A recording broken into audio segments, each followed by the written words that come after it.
Kyle mentioned, I think Matt Barros mentioned the LA Rams strategy to Kyle Shanahan today at some roundtable in West Palm Beach.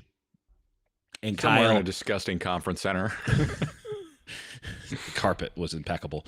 And Kyle used it, and again, perfect example. They're going for the Rams model. Why are you going for the Rams model when the Super Bowl champions have a pretty good model right in front of you? Right? Jalen Hurts and Brock Purdy, I mean, pretty similar quarterbacks in terms of success. They have both been to a Super Bowl, lost a Super Bowl, got a big contract, but there's still questions about their abilities, leaders of men, maybe not, the guys that you want to put in the Mahomes and Hurt, and Lamar tier and Allen tier, like that S tier quarterback. But also, you had a roster, I have to say, had a roster with the 49ers because they let it take on so much attrition. But you have a roster where it's like, hey, we should pay guys top dollar. Why are you looking at the Eagles situation and being like, no, we couldn't do that. Let's do the Rams model, which, just dive into it. Like, they don't have the infrastructure the Rams have. The Rams were getting 2 guys right at draft for a half decade before they went all in on one draft. That was a finishing touch. That had nothing, the idea that, the Rams just went all in on one draft, completely redid their defense, and now they were back at it is laughable to me. When the Rams, that defense that, the 49ers are trying to model it themselves after in terms of being young and explosive, 1 had Aaron Donald, and 2, the rest of it wasn't built in one draft. It was built over the course of 5 drafts. It was just a bunch of guys on rookie deals as opposed to rookies. And there's a big difference there. The 49ers can't say the same thing. You look at it feels like they're betting it on the fact that they got the last draft right. So they've got, you look at the defensive line, the only player on the defensive line that they have is Nick Bosa. As far as I'm concerned, that's fine. Every other player could be cut without incident. Every other player is rotational, can serve some purpose, but is not a foundational piece or even close to it. At linebacker, it's Fred Warner, and then I don't want to hear a thing about D. Winters, who they keep bringing up, and who the 49ers are like, we're not sure about. They're all the way in on him now because he's starting week 1. Now, there might be somebody else on the roster who is going to be pushing him in training camp, but it's D. Winters at weak side linebacker next year. Right. Enjoy. But they're also crowning him while also saying, like, we're not just going to give him the spot. We'll see how, the draft goes. Could have given it to him last year. At any point, they could have given it to him last year. And they couldn't even commit all the way to D. Winters last year when they might as well have put out a fucking parking cone. And so at corner, you've got Renardo Green to build around. That's great. You've got Lenore. And then you've got Malik Mustafa, who we don't fully know if he's going to be able to play free safety. I think he has that ability. But you like Malik Mustafa. I like Jair Brown is probably a whiff. You got one more chance, one more year to see if he's got anything to impress you. Probably not. But, there's not enough. You have to rebuild the entire defensive line.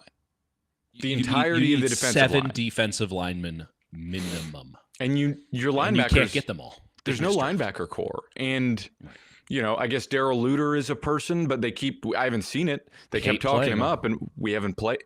So the point is, for me, it's a lot to bet on to just say, all right, we're going to turn this around. And the way Kyle was talking about it today was sort of like he was referencing the early years where he's like, it's really important to get all these guys in because they haven't been around to see the standard. He's like, we have less guys that set the standard, where it was really easy as we went on to teach players what the standard was because these guys had been to the playoffs. These guys had seen it. Older dog teaching the puppies, And they weren't as reliant on rookies. They traded a lot of those picks away, and they're like, the guys will figure it out because they've seen it. And now it's like you're starting sort of from scratch. You've got a few guys to set the standard, but you're sort of – and he that's why he's like raving about Saleh. He's like, Saleh can fix it all and can teach all these young bucks who don't know what we're supposed to be because we've lost a lot of our identity and a lot of the players who set that tone. That son of a bitch really is going to earn his money this upcoming season. He's a great option. Thank God they got a good defensive coordinator. Could you imagine Sorensen in this environment? I would love to know what the reaction was, when he saw how it panned out and how the whole Greenlaw thing went down. Yeah. And they just get uber desperate and fly out to him. Reported by Chapman alum Luca Evans, writing for the Denver Post now. We were both sports editors at Chapman University. Look at you now. Great job. But yeah, they fly out to try and convince him, and he's like, no. Like, good to see you guys, but no. After Salah's like, please, I'm desperate, sign Dre Greenlaw back. Which we knew. We knew that. And the idea that you had exclusive bargaining power with him the entire time and you don't do it, which leads to a point of desperation. It again is another signal that this team shoots first and aims second. Or doesn't shoot at all, because John Lynch said they're being reactive in that approach, which is like Plaxico Burress themselves. You're the only team that can talk to him for months. Go talk to him. Go have a discussion. At least you know not to get on a plane to Denver because, hey, we couldn't do it. What were you doing? You're not signing anybody. What were you doing that you forgot about Dre Greenlaw, discernibly the only one of your free agents that you wanted to re-sign, and you just went, oh no, he's going to Denver? What is that process? It's not a process. And by the way, we have to pin this on John. We have to pin this on Kyle. We have to pin this on the Brain Trust. This is another example, I think, of, listen, the boss's heads have to roll when you don't have success as an organization. And they are clearly not having success as an organization right now. They can still pull it back. All that matters is the wins and losses on the field. That's a long ways away, and it is a very difficult road to imagine this team being better next year. That schedule can only cover up so many holes, and they got a whole shit ton of them. They're going for a 2-year plan, and they're trying to pretend it's not that. Just say it. Then. You have to be honest. You have to be honest with the fan base. This idea that you can gaslight the fan base into being like, oh, no, we had our blip last year. And then to put out a defense that, as it stands today, and there is no appreciable way for this to change. I don't care how well they draft. The defense today is markedly worse than the defense last year, and the defense last year sucked. Okay? They are maybe not worse on offense than they were last year. They are certainly more top-heavy than they were on offense last year. By the way, the receiver they signed, Demarcus Robinson, to sort of hold it over while Ayuk recovers. Probably going to miss the first 3 games of a season for a DUI. So it's just like, okay, you can simultaneously say, hey, we like our schedule. We're confident about the way we're going to evaluate this draft. And we think it's going to be a tougher season. We don't have the same talent as years past. It's going to be a younger group, but we're confident in our coaching. We're confident in our approach. And we think that as the year goes, we're going to get better and we can be a playoff team. And with Brock and all these guys, who knows what happens? That's something you can say. But don't you dare pretend you're anywhere near the same roster building or taking this season as seriously as you were in years past. We know exactly what we're doing. As every day it shows more and more that they're just winging it and that they're being, quote, reactive. Like, there's no time to be reactive. This isn't fight or flight. You cannot come in and by the way, I love the spin on it. Like, oh, we were the highest bidder. Bidding was closed. You can't come in on eBay and be like, I would have given you $21. And it's like, that's not how this works. Right. That was the auction ended. It was 20. Well, you know why they thought it worked that way? Because of the Eric Kendrick situation. They're like, well, I guess linebackers, you can just sign them after they've already signed. So, but like, again, know your personnel, a tenet of all sports. Like Dre Greenlaw, if you know anything about Dre Greenlaw, when his mind is made up, his mind is made up. And he also wants to be the starting middle linebacker. So right, like, and the Denver Broncos came in with an extremely competitive offer. I mean, the fact that wasn't the highest offer is almost a joke to the Niners. That, like, I get it. Like, you got to let him walk for that number. Yeah, and I also think the injury history, like, I don't think it's insane to let I wouldn't have re-signed him. I wouldn't have re-signed at the number that he came in, I wouldn't have re-signed him. You know what I would have done? I would have gotten, a Jamie and Sherwood at that price because, hey, if I have to sign, if this is the price of a linebacker and I need a linebacker, I'm going to go with the younger one. In a linebacker class that's in the draft. This linebacker class, it's rough. I mean, I'm pumping up Barrett Carter. Like, Barrett Carter is. I like Cody Simon, and I'm like. I mean, legitimately, I'm not both of those guys, difference maker. Both of those guys are like midday 3 dudes. They'll go earlier, maybe not Simon, maybe Carter, but like even when you watch them, you're just like, none of these guys have the crazy. You know, there's a bunch of just Chris Paul does, but he's got some other itty flaws. bitty. He itty bitty. You can't do anything with him. He's the size of the real Chris Paul. So, one other thing that Kyle mentioned, they're going to bring in veteran competition for Jake Moody, which is cool, I guess. I mean, that's what I said. Obviously, it's the most obvious move you do. At least posturing, try and get something out of him. And I don't know. I mean, you have to bring. He was abysmal at the end of last year. He got the yips, so kind of a good reason to not go all in on him. We'll see what the veteran competition even is, because if they can't get a serious kicker and someone who can actually take his job, if this is all just, again, a little smokescreen, like, hey, we brought in the competition, he kicked their ass, and then he comes back out and he does the same shit again next year, it's like, it's unjustifiable. I'm not saying draft a kicker. I think that has run its course, but we did in our perfect mock draft that people can comprehend. Jake, it was, well, it's on you. You shouldn't have responded to people on Twitter. I loved it. I had no, I'm not concerned about that. I had the time of my life in those comments. It was hilarious watching people who don't know us, don't know the shtick, and certainly have in general, just no frame of reference on anything, including like reality, see the most ridiculous, ludicrous mock draft ever. Some people really love the joke. They're like, that shit's hilarious. Ha ha ha. Like, very subversive to the people who just mock draft all day, which was the idea. Just like, this is a ridiculous exercise. I mean, we've taken ourselves way too seriously on this front. Let's just be hilarious, or not. You don't have to like it for like 20 minutes. And then people just diving in, being like, this is unrealistic. It's like, no, it isn't. No, it isn't, because I just did it. How could it be unrealistic if it's real? This is what's going to happen. We're going to draft Ted McMillan 80th overall. Let's pick 100 Omari and Hampton. Awesome. It was fantastic. So we'll maybe do one of those again. We'll maybe do a real one again. I do want to mention Brandon Ayuk still on the San Francisco 49ers. Who could have seen it coming, Jake? Who could have seen it coming? Can't trade a guy that nobody wants to trade for. It's tough how that one works. I mean, I think I said in the last show, I had it on good authority that the only way the Niners were going to be able to trade Brandon Ayuk was to attach a very day 2 pick specifically for someone to take on that contract. Here's a little sweetener for your tea. Here's a little cream in your coffee. Classic NBA move. And that got a lot of people upset. And I'm like, first off, me talking to somebody and then just repeating what they said should not get people upset. That's apparently the entire ethos of modern journalism. But hey, I know.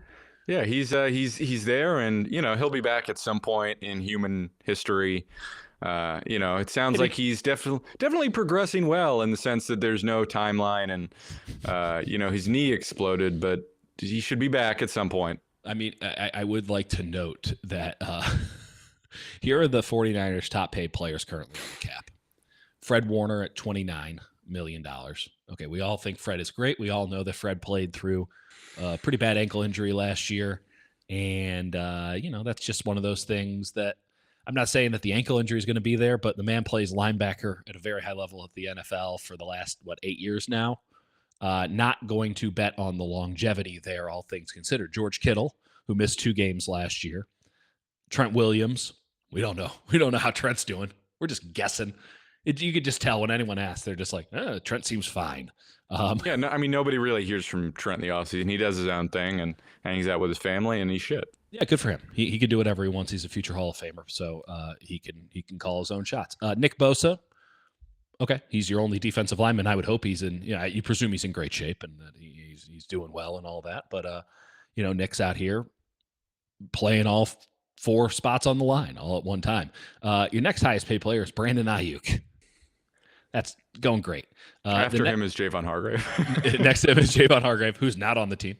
Next to him is Yetur Gross-Matos, who there was a large conversation. I don't know if I want to legitimize any of it, of people being like, you could cut Yetur Gross-Matos. It's like, yeah, sure you could. Should you? Do ultimately have to field the team. Yeah, which they might have figured out happenstancically. And then Christian McCaffrey, who, again, he's doing great, you guys. I mean, there's no problems, nothing at all. He's doing great. Diamador Lenore and then Brock Purdy. Brock Purdy is somehow one of your top 10 highest paid players on this San Francisco 49ers team, not under contract extension. Am I right? 1, 2, 3, 4, 5, 6, 7, 8. Yeah, he's the 9th highest paid player on the roster at his $5.8 million per season. But don't worry, it's not a top heavy unit at all. Should we do what is apparently the topic du jour and talk about Jake Brendel, Jake? I guess. I mean, here's the thing, like, Jake Brendel's always been a good run blocker, but like his knees. So I will say to Jake Brendel's credit, like, he started out the season, I can't even express how bad it was, where I was like, they might have to cut him.